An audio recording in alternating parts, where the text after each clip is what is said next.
Hi, this is Ann Skousen, and you're listening to the Matt Balaker Podcast.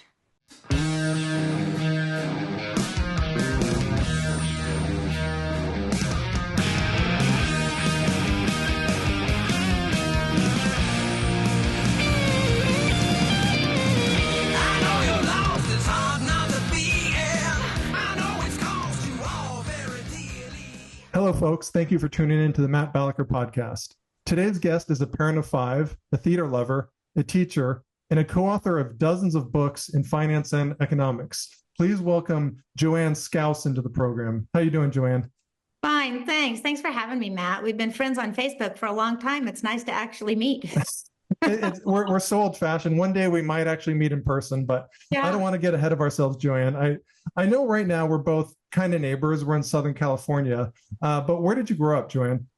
I actually grew up really close to here in Santa Fe Springs, moved away when I was 15 and lived kind of all over the place, mostly on the East and East Coast, a little bit of the Bahamas and London. And now I'm back here. My husband's a presidential fellow at Chapman University. And so I'm back here teaching with him.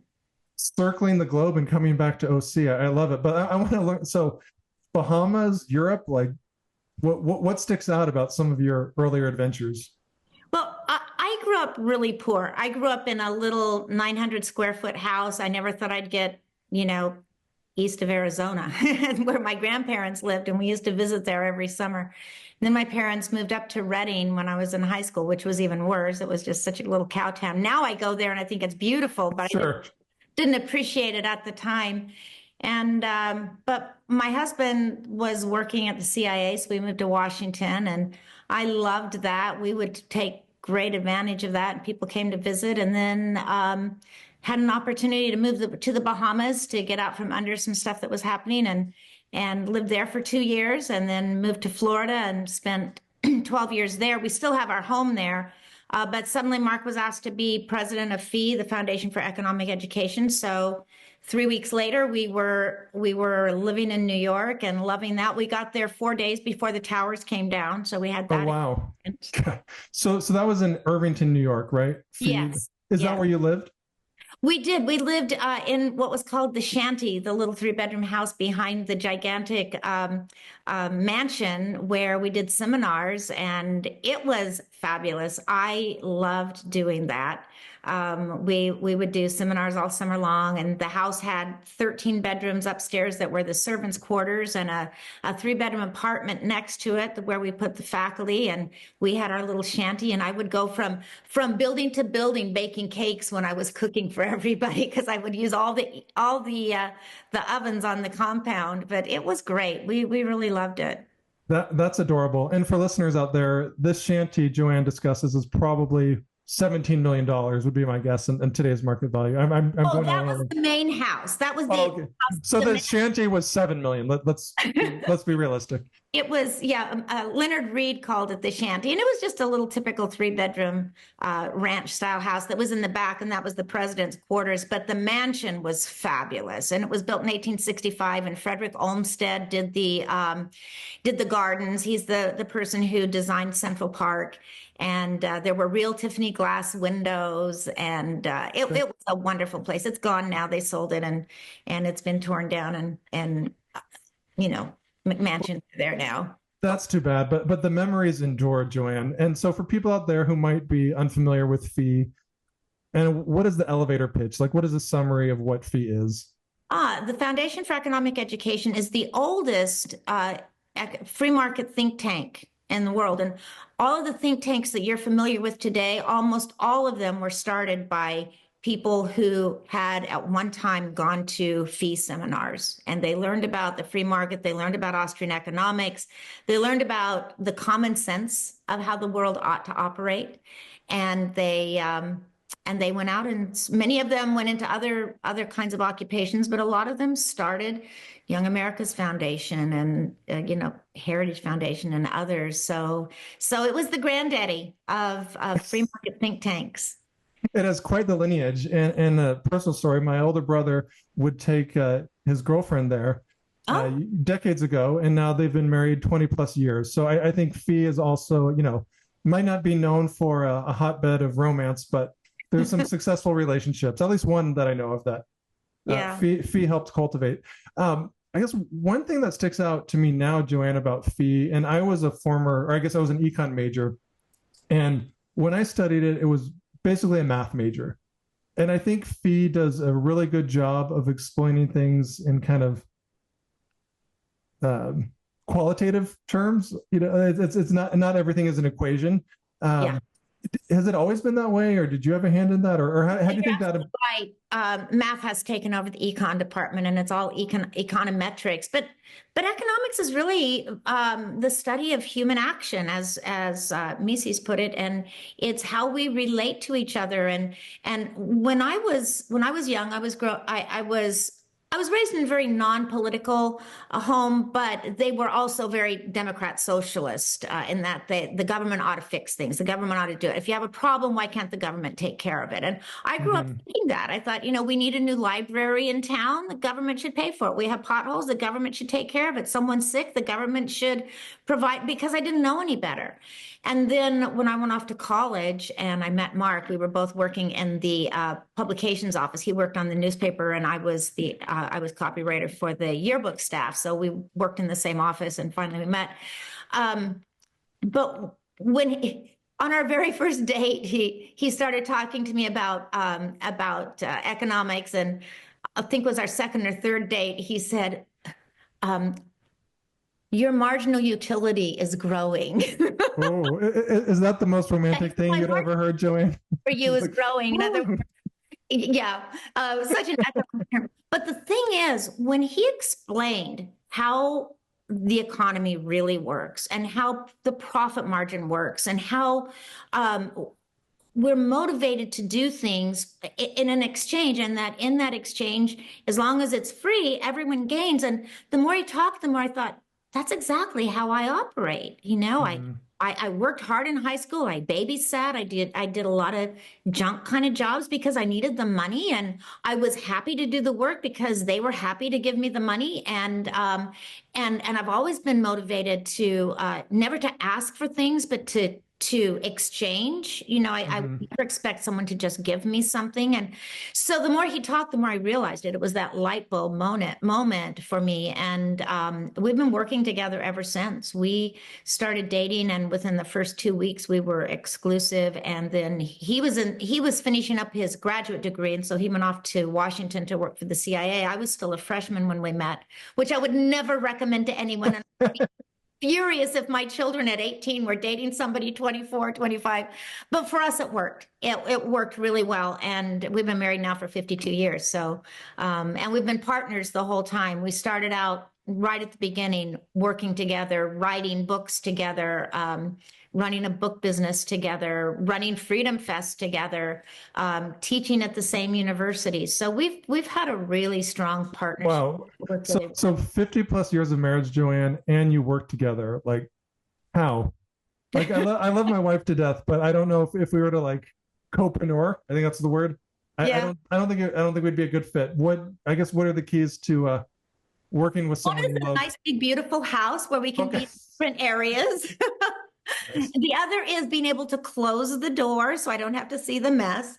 But really, I think it's that we have the same philosophy. So working together, and we have different strengths within that philosophy. He's the researcher, he's the analyst. I'm the one who makes it sound good. So when we were started out, he would just hand me the copy and I would rewrite it and make it sing. And when Howard Ruff years ago gave him an award, and he said the award was because he had such a felicity of expression. And I thought, that was me.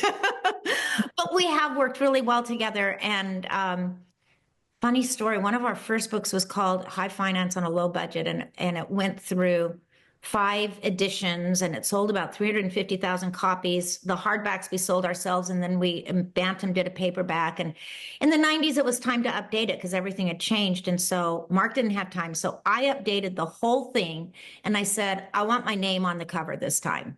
I was damn right. Want the name on the cover. And so he agreed. Great. So my name's on the cover. They printed up, and at this time it was Simon & Schuster. We weren't self-publishing anymore. We had an actual publisher. And they printed 10,000 copies, and it didn't even sell 5,000. And so we decided to do a 7th edition. We took my name off and it went back to selling again. Oh, Yeah, back then, people did not want to read investment books written by women. They only wow. men. Now it's completely changed. I think Right. You got to 20 years put later, I would have had my name on everything. But I just decided that I'd rather have the money than the name. spoken like a true economist. That things have changed though now, and I could have been a pundit, but I was just too old. Well, now you have to republish those, Joanne, with only Yeah. your name and see how they sell. I think you might be in for a surprise. I don't know, but we have had a good partnership, and we've been the same with raising our children. He's a real hands-on dad. That was more my venue, but he's always been a hands-on father too. So we've worked well together. Well, you work well with your husband. You're obviously a great mom, but you're also a teacher. Can you? How'd you get into teaching, Joanne?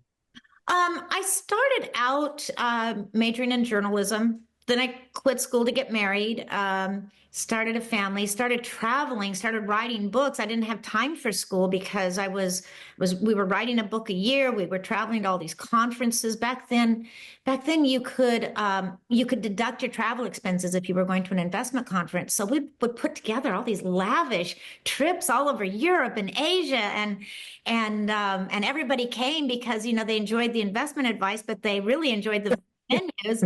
And then under Reagan, they closed a lot of the loopholes, and that was one of them. I was just too busy to go to school, and I was raising children and stuff. But then finally, I got my degree, and then I continued with my graduate degree, and I ended up in English literature, which I really love, and I really think I'm good at it. And so I started teaching at Mercy College, and because by that time we were working at Fee. And I taught at Sing Sing for Mercy College. They had a degree-seeking program at the correctional facility there, and I did that for 12 years. And that was my favorite teaching I ever did. I love those guys. And now I'm Facebook friends with a lot of them because they're out. I want to learn about that. In fact, I was at a New Year's party with a gentleman who taught the Menendez brothers recently. Oh. and who talked about, not obviously had other students, but teaching people in correctional facilities he kind of joked they're smarter than the college kids, and I'm sure some of them are. But what have been your experiences? They're smart. A lot of them are really smart, and they had terrible high school situations, and so and strong leadership skills, and so they use their leadership on the outside, but they bring their smarts to class, and that was great. And they would teach them themselves languages. And one of the reasons they were such great students is that the college program was this oasis of knowledge in this desert of 25 or 30 to life. And they loved it. And they were somewhat scared of it because they knew I was really rigorous. But at the time, they came so well prepared, and they loved what they were learning. And there was so much integrity inside those classrooms that you wouldn't really expect. But I'll give you one example. In my first semester there, one of the students, I was taking the role. One of the students wasn't there, and his friend said, "Oh, he's sick tonight." And I said, "Oh, no problem." The next night, 2 nights later, he was back, and I said, "Oh, it's great to see you again. I'm glad you're feeling better." We went through the whole class, 2.5 hours, and at the end of class, he came up to my desk and he said, "Professor, I just wanted you to know I wasn't sick. I just overslept, and if you're late, you can't leave the cell if you're late for call out. And I just didn't want there to be any dishonesty between us." Wow. So that was impressive because he wasn't the one who lied. It was his friend who lied, but he didn't want any dishonesty between us. And that was very typical of them. I walked in another night, and two big guys were arguing in the back of the room. And I thought, oh my gosh, is this the time? Do I have to go get the guards? Is this a problem? And then as I listened to the argument, I realized that they were arguing over whether Walter Lee Younger, who is the main character in Raisin in the Sun, they were arguing whether he was the protagonist or the antagonist. And I thought, okay, I'm in the right place. you found your people, Joanne. What were the ages of the inmates that you taught? That's an interesting question, because my first night when I walked into class and I saw them sitting there, not in orange uniforms or stripes or anything, their uniform is dark green pants, basically landscaper pants, and a solid shirt or sweatshirt, solid colors, landscaper green pants. And they were all looked to be in their mid 30s to early 40s. And my first thought was, these could be my kids. I have sons this age. I had one son who got caught shoplifting one time, and he got 20 hours of community service because he had a family. He had parents who went to the pre-hearing with him, and cried because he was so ashamed of what he had done, and then he had parents who were going to help him through that, and so he got 20 hours, whereas these guys got 20 years. Wow. And I was always very much aware of that. So good to have parents, kids. So, how did that experience shape your opinion on either prisoners and or the prison system?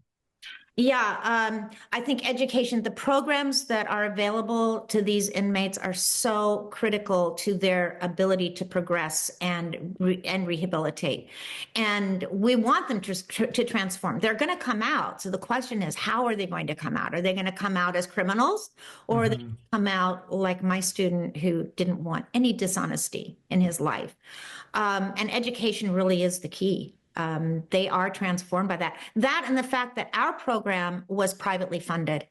And because of that, they had this sense of somebody believes in me, somebody is using their own money to pay for my education, and I owe it to them to get the most out of it that I can.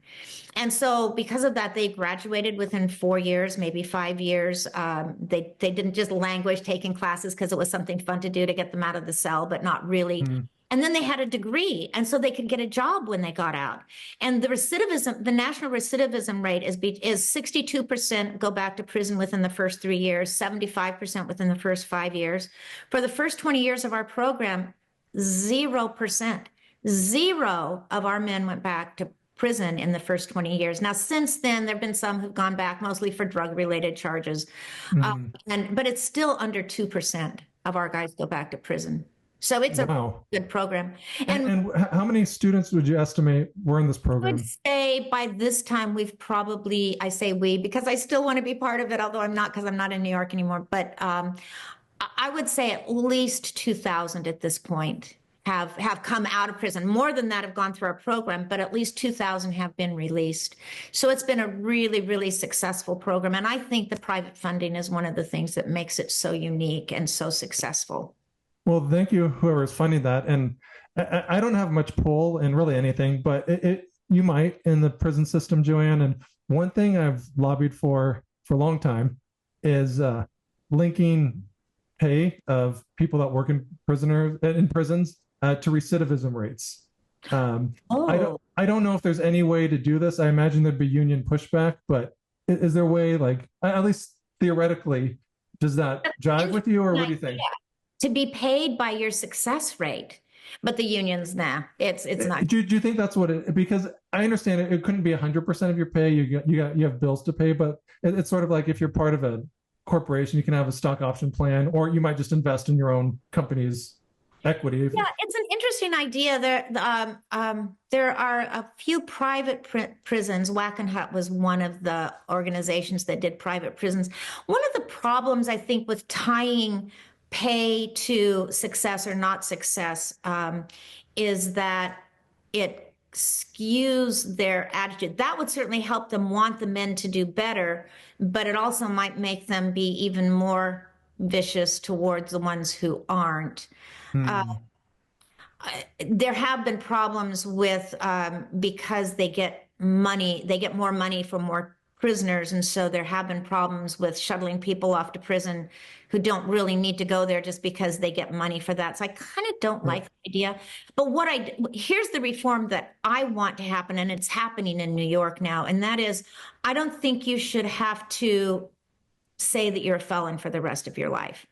That's what keeps people from getting jobs. And if you can't get a job, then you end up back in prison, because there's no way to make money without breaking the law.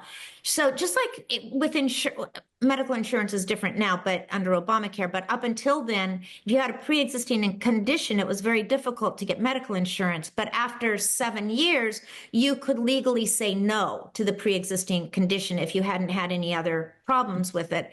And being a felon is the same way. I think formerly incarcerated people should be able to keep their nose clean, keep out of trouble, and after 7 years, they can legally ignore the block. Or it would say, have you been convicted of a felony or served time for a felony within the last 7 years? And that, I think, because if you can stay out for 7 years and not break the law, then you're cured. You're rehabilitated. I used to hire them all the time to do work in our house. They do a lot of, on the outside, they do a lot of construction work. And I've never had any problem with having them come in and do remodeling for us. And I'd be out of town because I didn't want to be around the dust. And I never worried about them. They're just great guys. But they were unique, I think, because our program was unique with that focus on transformation. And do you know what's made a big difference now? They've given everyone now has a TV in their room, a little TV, and they have an iPad. And that has really changed. That really changed their dedication to their homework. Before that, they were always prepared, and I could count on if they had any trouble learning something, they would read it 2 or 3 times. But now they've got that TV in the room, and it really draws them. You turn on something. I would have a discussion with them at the beginning of class saying, look, you have to plan your TV watching. You can't just turn it on and keep watching for the rest of the night. You have to say, this is what I'm going to watch, and when that's over, I'm going to turn it off. And that helped. But it did make a difference when they and when they started getting 6 months off their sentence if they graduated. So suddenly we had people coming into the program who just wanted 6 months off their prison sentence, but they weren't really interested in the education. So I saw those 2 things cause the quality of the students drop a little bit, but those core students are amazing. They're great. Happy to hear. Well, I have a 10-year-old, and if he has the iPad on, I'm mute. You know, if we're talking about homework, he'll go, yeah, Dad, you know, and we'll get through. So have you read The Anxious Generation? No, I've been on my iPhone too long. What's The Anxious Generation? The Anxious Generation, Jonathan Haidt's book about what happened in 2010 that caused all of these kids to become basically suicidal and anxious and depressed. You know the book I'm talking about. Yeah. Wow. I hope Ted's not watching. That's basically I know, it's his movie. That doesn't mean I read the book. I watched the movie twice. His movie is the coddling of the American mind, and but still, it's the guy who, Oh, he's going to get you for that. Well, that means he has to watch this episode. So there's one more viewer. So joke's on you, Ted. I want to learn more about, was it your 5-point plan? It's not my 5-point plan. Okay, well, I want to make it yours. Don't be so humble. Yeah, no. Seriously, I hate it. Okay. I don't do it. Okay. So one of the problems with the Department of Education, and I don't think teachers recognizes that's where it comes from, but everything is focused now on assessment, and testing, and teaching to the test. So now they have the 4th grade tests and the 8th grade tests, and so everything's focused on getting the right answer, because when you're doing a standardized test, there's only one right answer. And I spend half a semester every semester convincing my students that I want to know what they think and why they think it. Support it with evidence from the text, but I want to know what you think. I want you to be creative.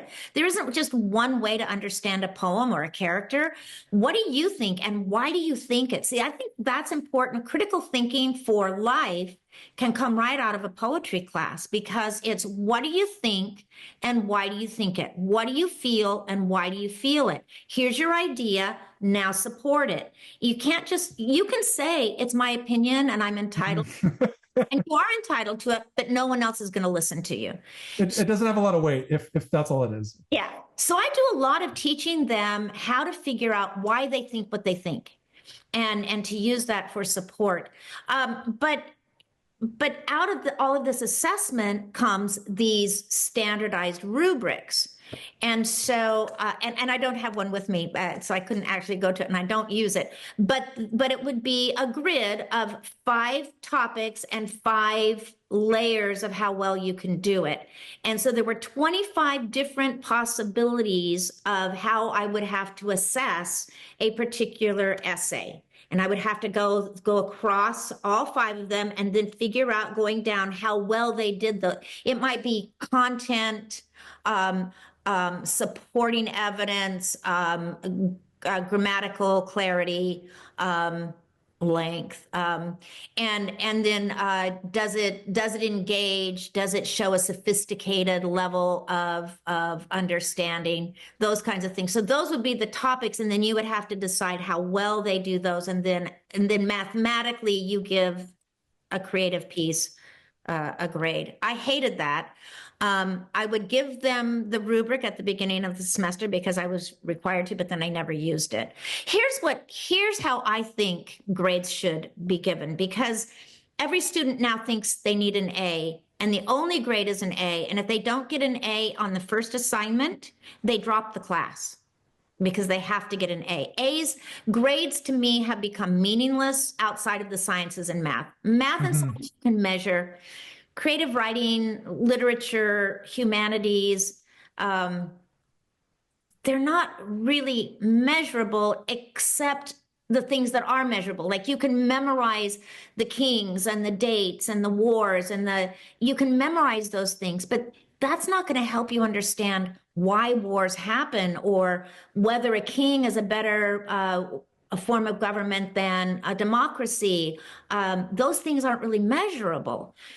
So what I started doing was check plus, check minus. A check meant this is because this is all they really want to know. How am I doing? A check means this is where I would expect you to be at this stage of the semester. Check plus means this is better than I expected. Check minus means this wasn't as much good as I expected. You need to try harder. That's all they really need to know, right?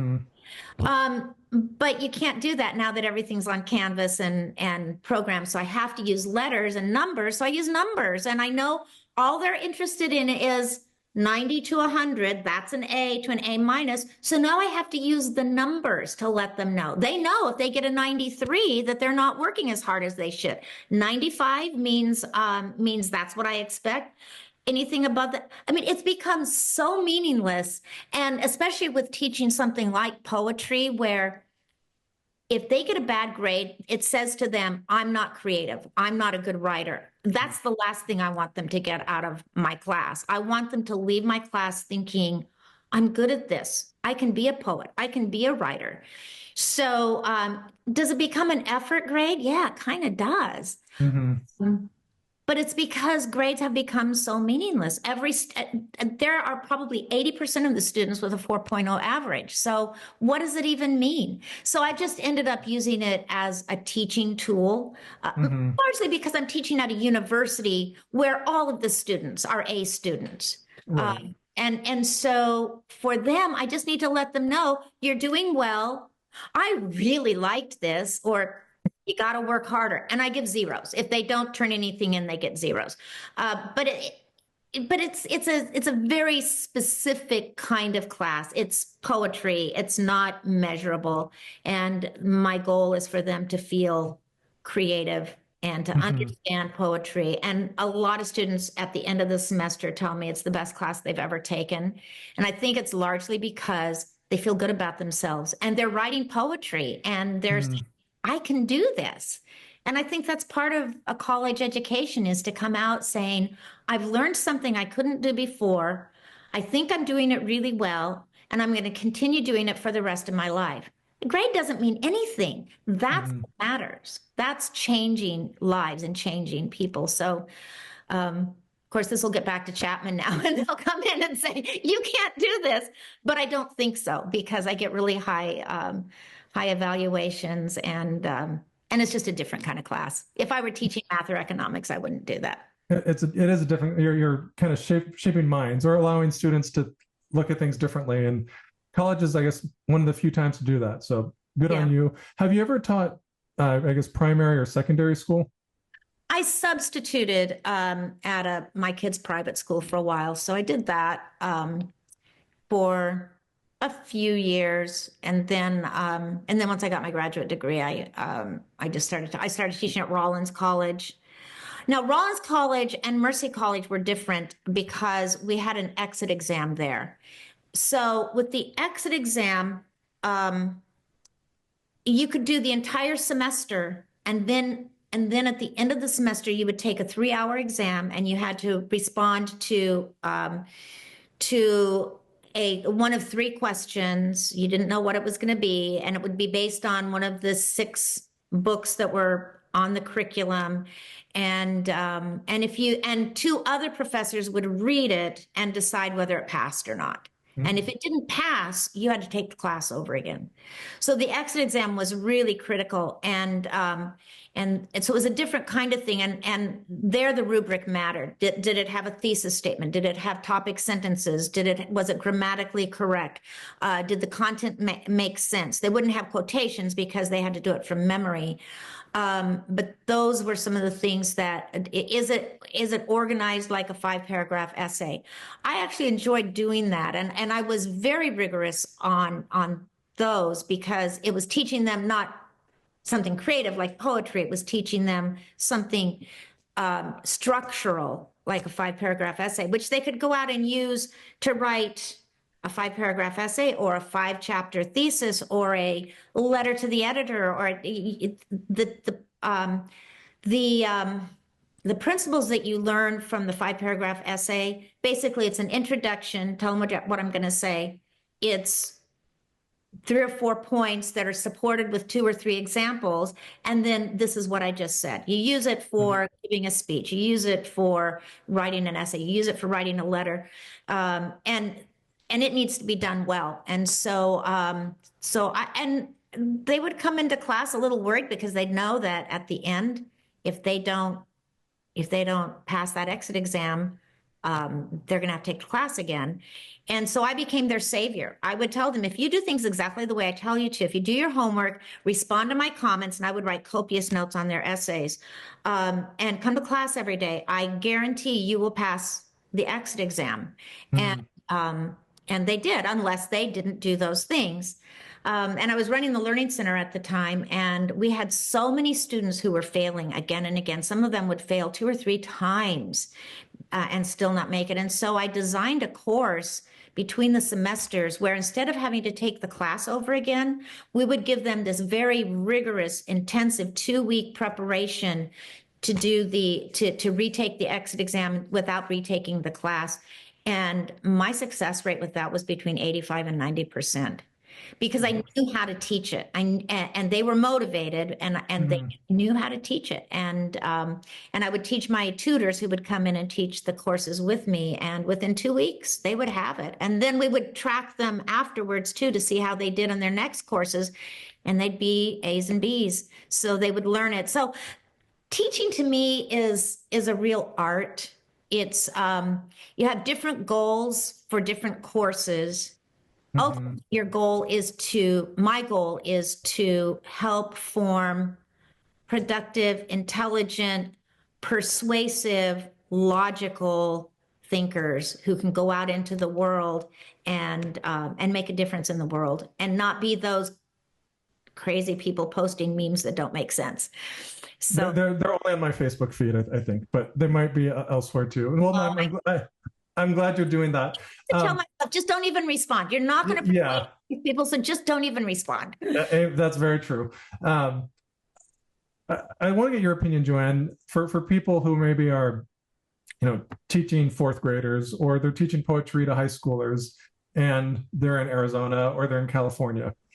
What role, if any, should an organization in Washington, D.C. have? And I guess kind of give the pros and cons, because I want to get your honest but balanced opinion on this. Yeah, absolutely zero.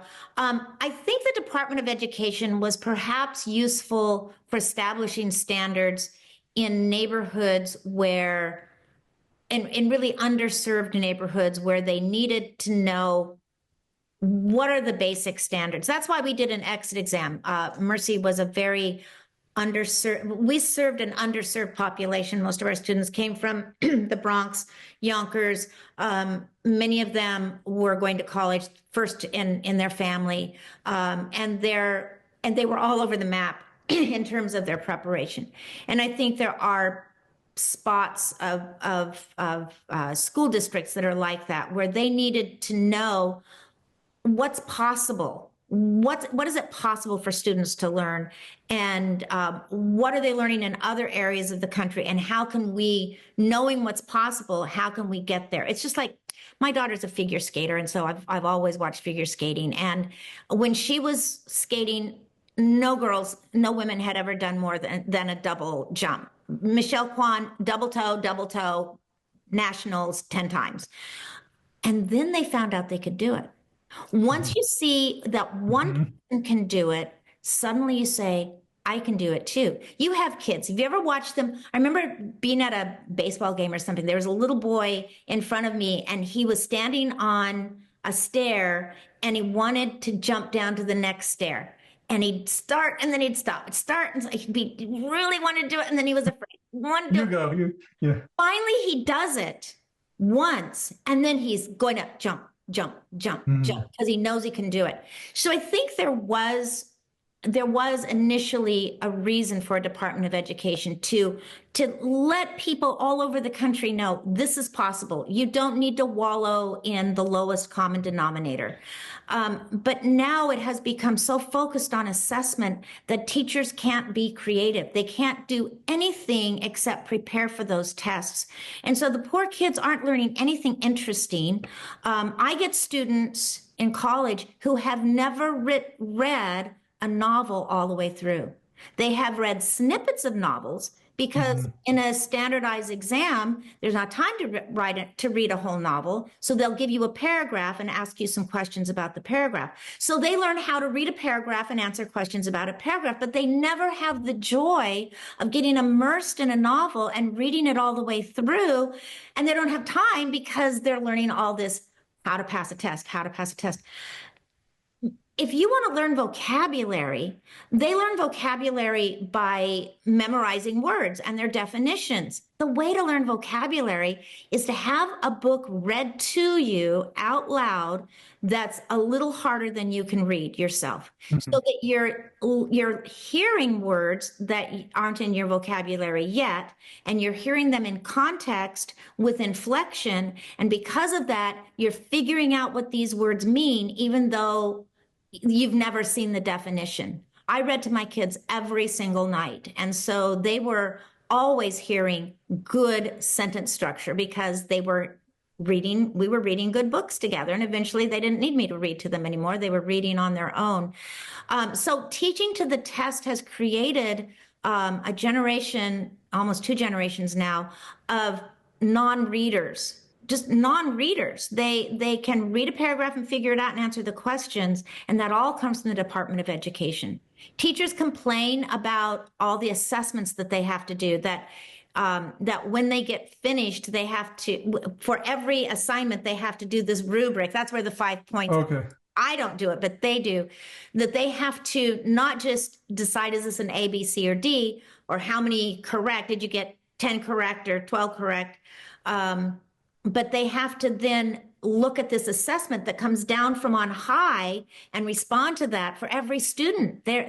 When we were kids, our report card said, Joanna's a hardworking student and a leader in the class, but now they have to do this big mathematical measurement. Big matrix, yeah. It is. And it all comes from the Department of Education because they need to assess, they need to make reports. So instead of focusing on the non-measurable things like I do of, can you understand a metaphor? Can you create a metaphor? Can you understand the tone of a piece? Is this literal or is it ironic? You can't measure that. So instead, they want to measure how many syllables in this line of poetry. Is it iambic or is it dactylic? Who cares? Who cares if you can? I mean, I do introduce that, but I don't test on it because I want to know what they think and why they think it. I want them to be persuasive and to learn how to support an idea, because that will serve them their whole lives. And I want them to enjoy poetry, to feel like I can read this, and if I read it 2 or 3 times and I read it out loud and I get a sense of it, and then why, I can actually understand poetry. They've never been able to do that before because you can't assess it. You can assess is it iambic pentameter or is it dactylic tetrameter? Who cares? But that's what they can test. So, so I think yes, it had a purpose, but it has outlived its purpose and it's become a behemoth.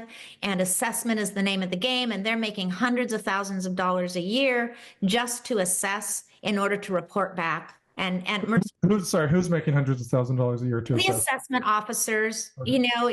There are huge assessment offices at every university, at every college, at most in every school district, and they're the ones saying you've got to assess. We have to be able to have our numbers. We have to report back because depending on whether we're an A, B, C, D school, it's going to determine how much money we get.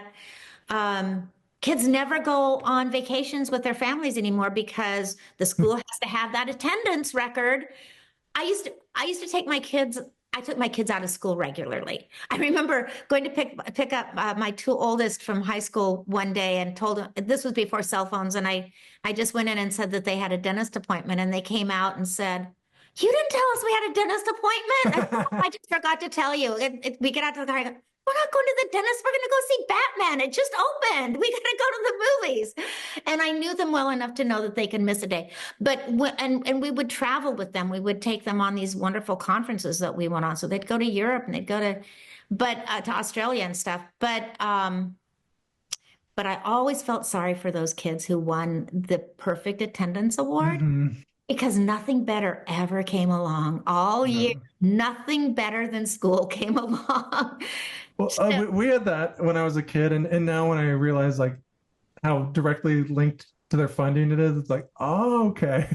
Yeah, it is. And so, and the other thing that has changed, thank goodness for Corey DeAngelis. He's one of my heroes because he has worked tirelessly to have school choice in every state, and he's almost up to half the states now. And and he and Bob Bowden both. Bob's another one of my heroes. Neither one of them had children at the time. Of course, he does now, but they did this because they knew it was right, because they knew what didn't work and what would work better. And it didn't matter that they didn't have kids of their own. They were doing it for the world, really. And so once we have the opportunity to go to charter schools and to choose what school is best for my child. There will be schools for neurodivergent kids who will thrive because everyone thinks a little differently at their school. They can go to sports associated schools or drama or music or science or technology. And there the assessment will make sense because it will be what they want to study. Yeah. So I just don't think there's a reason for the Department of Education anymore. It's holding teachers back. It's not pushing teachers back. I mean, things can outlive their usefulness. And that you reminded me of something. In fact, today I was at an assembly at my fourth grader school, and there was this boy who was doing an awesome job. Like, I don't know him that well, but he was friendly with my son. And this kid says he has ADHD. He might. I don't want to like opine on, but I know he doesn't like sitting in class just listening to a lecture, and he was rocking it. Like he was such a good performer, and I never would have thought that. And I'm thinking, like, if with more options, maybe he could be at a school where that's not only accepted, but you're lauded for it. And it's a lot of boys, especially young boys. I know I'm being stereotypical, but sometimes they don't want to stay still and just pay attention and do what they're told. They need to like move their bodies. And it just made me think like maybe a theatrical school for this boy. Yeah. And this is an example. There's thousands of kids, of boys and girls. It's just like not everyone fits in kind of like the government school system. I mean, it might be decent for a lot, but it's not for everyone. It's okay to be different. In fact, one of my friends was talking about how, and this was back earlier when autism was kind of a new thing, when she said when Hannah was diagnosed with autism, I knew I had to just throw away the measuring stick. And when she said that, I thought every child should have the measuring stick thrown away. Every child deserves his or her own measuring stick for what they do well, what they need to work on. And so she did. And she did everything that Hannah needed to do. And I was in DC one time walking down the street and I saw Hannah. she had finished law school and was working for Cato. And because her mother threw away the measuring stick and said, Hannah's different. Hannah's going to thrive, but I have to figure out what's going to be good for her. And because she's the mother, she was the best one to do it. So every child deserves that, to be treated not as a number, but as a person. And so the boy you're talking about, I remember I used to go in and read in my children's schools too. And there was this little boy in first grade who used to stand on his head while I was reading. All the other kids would be in story circle and he'd be over against the wall standing on his head. Didn't bother me a bit. He was 15, but he was just kids. It can be. Second grade, he was sitting in the circle with his legs crossed and his arms in his lap, and he was hands in his lap, and he was listening like that. And he'd been diagnosed and he was on something at that point, and it calmed him down, made him much easier to handle in the classroom, but made me wonder what creative possibilities were kind of taken out of him because of that. Not that I do realize, of course, that people need medication for certain things, so I have to be down on that, but I don't think that should be the first. The default, yeah. Yeah. Well, we have to have you back, and there's so much more I'd want to chat with you, but we are kind of coming to an end on this episode. But I want to know, Joanne, professionally, what have you done that you're most proud of? Oh, I would say the Anthem Film Festival. I started that because I love movies, and I was really not happy with the direction Hollywood was going. I really hated how business people were always the bad guys. Single fathers were always wealthy because they either were architects or had won the lottery or something. Single moms were always poor. And that the government was always the answer to everything. And I thought, if I created a film festival, a libertarian film festival, a place where libertarian filmmakers could go to show their films and have an audience and get an award, so that then when they're looking for funding for their next film, they can say, I have an award-winning film, that maybe more movies would be made. And that's exactly what's happened. And I think Ted won an award at my second festival, and Courtney won one at the third with The Conversation. And then, of course, Ted won grand prize with Can We Take a Joke? And Courtney won grand prize with Little Pink House. But they're not the only ones. And they've moved on to other things. But organizations are now making films.